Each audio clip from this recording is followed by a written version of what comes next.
Assalamualaikum warahmatullahi wabarakatuh. Eh, kita ketemu lagi di pertemuan yang ke-9 ini. Kita akan membahas mengenai audit atas pengendalian internal dan pengendalian risiko. Nah, setelah saya menjelaskan materi ini, nanti silakan kalian mengerjakan tugas yang sudah saya bagikan di Google Classroom-nya.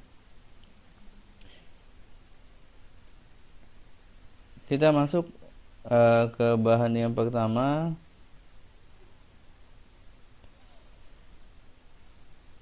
Apa yang dimaksud dengan pengendalian internal? Jadi kita kemarin sudah ngomong soal bukti audit. Nah, ini kita ngomongin soal pengendalian internal. Apa itu pengendalian internal? Pengendalian internal menurut para ahli adalah prosedur dan proses-proses yang digunakan perusahaan untuk melindungi aset perusahaan. Jadi bermacam-macam prosedur, bermacam-macam tahapan yang digunakan oleh perusahaan, bagaimana mereka bisa mengendalikan aset-aset yang mereka miliki, yaitu kita sebut dengan pengendalian internal. Tujuan dari pengendalian internal ini ada 3. Yang pertama adalah kehandalan laporan keuangan. Ingat bahwa perusahaan diminta untuk menyediakan laporan keuangan bagi pemilik perusahaan. Jadi kan kita pisah 2 ya. Jadi di dalam konsep entitas dipisahkan antara pemilik dan yang menjalankan perusahaan. Jadi beda di konsep entitas itu bahwa si pemilik dan si yang menjalankan perusahaan itu merupakan entitas yang berbeda. Itu disebut dengan konsep entitas. Nah, dengan adanya kehandalan laporan keuangan ini, dengan adanya pengendalian internal ini, maka laporan keuangan yang dihasilkan, kan banyak prosedur-prosedurnya, maka laporan keuangan yang dihasilkan itu akan menghasilkan laporan keuangan yang sangat baik, sehingga bisa digunakan oleh pemilik perusahaan untuk membuat sebuah keputusan. Yang kedua, tujuan pengendalian internal ini adalah efisiensi dan efektivitas operasi. Jadi dengan adanya pengendalian internal ini tidak ada inefisiensinya, tidak ada. Contoh misalnya kalau misalnya kita mau minta ATK di suatu bagian, misalnya kita minta ATK kertas di bagian perlengkapan. Nah, itu ada pengendalian internalnya. Pengendalian internalnya misalnya kita mesti ngisi form dulu. Kita mau minta berapa banyak dan mau digunakan untuk apa. Hal ini sebagai pengendalian, ya kalau misalnya banyak minta, hari ini minta, besok minta, itu kan menjadi sebuah tanda tanya, apakah memang ATK itu dipakai untuk operasional perusahaan atau digunakan untuk kepentingan pribadi. Nah, dengan adanya pengendalian internal ini bisa diketahui, oh untuk bagian administrasi memang butuh dia kertas sebanyak, tapi kalau misalnya untuk bagian perlengkapan, untuk bagian taman, ya mereka untuk apa mereka minta ATK, butuh tapi tidak terlalu banyak, sehingga pengeluaran yang dikeluarkan itu bisa lebih efisien. Selanjutnya tujuannya adalah kepatuhan terhadap hukum dan regulasi. Jadi dengan adanya pengendalian internal ini, setiap aktivitas yang dijalankan oleh perusahaan itu taat hukum dan regulasi. Contoh, kalau misalnya contoh ya, misalnya ada taman di depan perusahaan kita, lalu ada pohonnya itu tinggi, kita mau istilah itu merapikan. Nah, itu tidak boleh sembarangan, mesti minta izin dulu. Selanjutnya, kalau misalnya kita mesti mau ekspor impor, nah kita mesti ngajuin dulu ya namanya izin untuk melakukan ekspor. Nah, syarat seperti itu harus dipenuhi oleh perusahaan sehingga kita tidak melanggar hukum. Nah, dengan pengendalian internalnya bagaimana? Pengendaliannya bisa dalam artian pengecekan dokumen, apakah dokumen-dokumen untuk kita melakukan ekspor, untuk kita melakukan penjualan itu lengkap atau tidak, sehingga kita tidak melanggar hukum dan regulasi yang berlaku di suatu tempat, ya baik itu misalnya di Indonesia atau di tempat yang lain. Di sini ada tanggung jawab manajemen dan auditor sehubungan dengan pengendalian internal, di mana tanggung jawab manajemen dalam menyediakan pengendalian internal. Jadi si manajemennya ini wajib untuk buat pengendalian internalnya. Baik tidaknya suatu pengendalian internal, yaitu dilihat juga besar atau tidaknya suatu perusahaan, kompleks atau tidaknya transaksi di suatu perusahaan. Selain itu, minimal si manajemen mesti ada yang namanya pengendalian internal. Jadi mereka mesti menyediakan ada pengendalian internalnya, ya walaupun nanti akan dinilai oleh si auditor.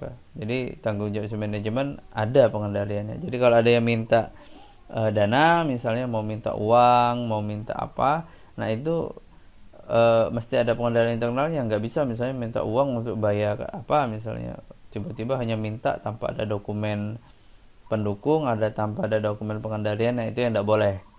Jadi nanti takutnya laporan keuangannya itu tidak mencerminkan nilai yang sebenarnya. Si manajemen juga menyediakan pengendalian yang memadai, yaitu tadi ya, mesti jelas, dan ada pembatasan yang sejalan. Jadi harus ada namanya otorisasi. Jadi siapa yang boleh misalnya minta ATK, misalnya ada pimpinan, ada staf, nah boleh itu misalnya kalau sudah di form itu tanda tangan pimpinan. Nah, jadi kalau misalnya itu hanya staf itu tidak boleh. Jadi harus ada pembatasan. Jadi di pengendalian internal itu jelas siapa yang mempunyai kuasa atas suatu transaksi.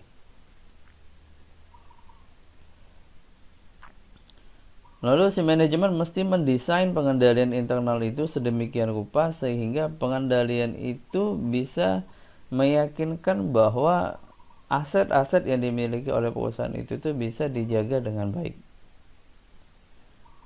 Lalu pengendalian terhadap efektivitas operasional, jadi operasional perusahaan itu tuh harus dikendalikan sehingga bisa efektif. Banyak kalau ngomongin soal pengendalian internal ini. Contoh kalau misalnya di perusahaan itu tuh, kalau misalnya jam kerja, kita jam kerjanya salah satunya itu yang dikendalikan. Jadi masuk jam 8 sampai jam 12, istirahat sampai jam 1. Nah jam 1 mesti dipastikan bahwa semua karyawan sudah masuk.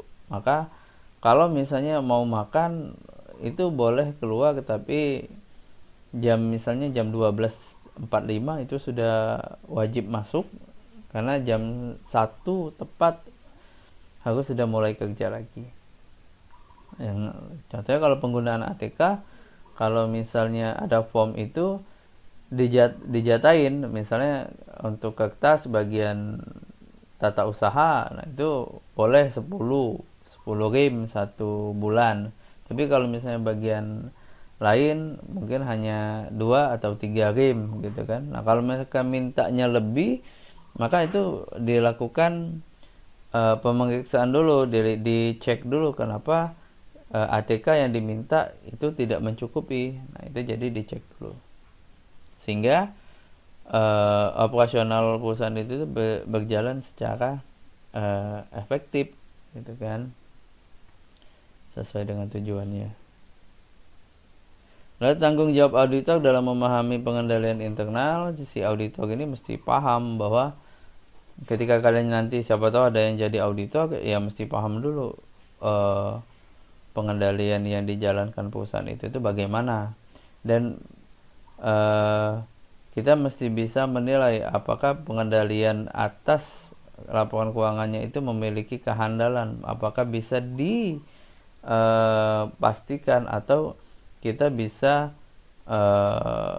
mengatakan bahwa pengendalian internal yang dijalankan perusahaan itu bisa dipercaya. Karena misalnya contohnya kalau mau minta ATK, kita mesti pertama tanda tangan pimpinan, yang kedua mesti mencantumkan kegunaannya untuk apa, yang ketiga mesti mencantumkan jumlah yang diminta tahun kemarin atau yang diminta di masa yang sebelumnya itu digunakan untuk apa saja. Kalau sampai lengkap seperti itu, maka pengendaliannya akan bagus. Misalnya penjualannya ada tunai, ada penjualan kredit. Nah, kalau ada penjualan kredit, kalau tunai kan selesai ya, kita kasih barang, kita dapat uang, oke. Tapi kalau penjualan kredit, siapa yang ngutang? Kita jual kan ngutang. Nah, itu kita mesti tahu dulu, apakah si customer ini memang pelanggan kita ini memang pelanggan yang cocok untuk kita lakukan penjualan hutang, penjualan secara kredit kan, non tunai.